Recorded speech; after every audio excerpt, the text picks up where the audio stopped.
Velkommen til Brønderslev Rusmiddelcenter. Jeg hedder Tanja, og jeg er afdelingsleder. Jeg glæder mig til at vise dig huset, så du ved, hvor vi bor, når du kommer her til samtale. Vi står her i dag på Brønderslev Rusmiddelcenter, men du har også mulighed for at få dine samtaler på Rådhuset i Dronninglund, hvis du bor i den ende af kommunen. For at blive visiteret til behandling her på Rusmiddelcenteret, så skal du gennem en sagsbehandler. Er du under 30, foregår det via Ungecenteret, og er du over 30, foregår det via visitationen, det specialiserede område. Her på Rusmiddelcenteret tilbyder vi individuelle ambulante samtaler for et stof- og alkoholforbrug, og vi tilbyder også medicinsk behandling for et stofforbrug.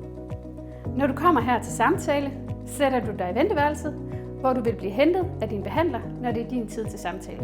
Vi har altid kaffe på kanden, og du har også mulighed for at blive tilbudt en sodavand, hvis du har lyst til det. Din behandler vil tage dig med ind i et af vores samtalerum. Når du sidder sammen med din behandler, er der plads til at være den du er, og der er rum til at du kan tale om, hvad du har på hjertet. Hvis du har et overforbrug af opioider, altså morfinpræparater, så har du mulighed for at tale med vores lægekonsulent, som er her hver anden uge. Hvis lægekonsulenten vurderer, at du har brug for medicinsk behandling, vil du blive tilknyttet udleveringen, som også er her i huset. For at gøre det nemt for dig at hente medicinen, har udleveringen sin egen parkeringsplads og indgang bag på huset. Tak fordi du så med. Jeg håber, at det her har givet dig et lille indblik i, hvad vi er for et sted, og vi er klar til at tage imod dig, hvis du har brug for hjælp.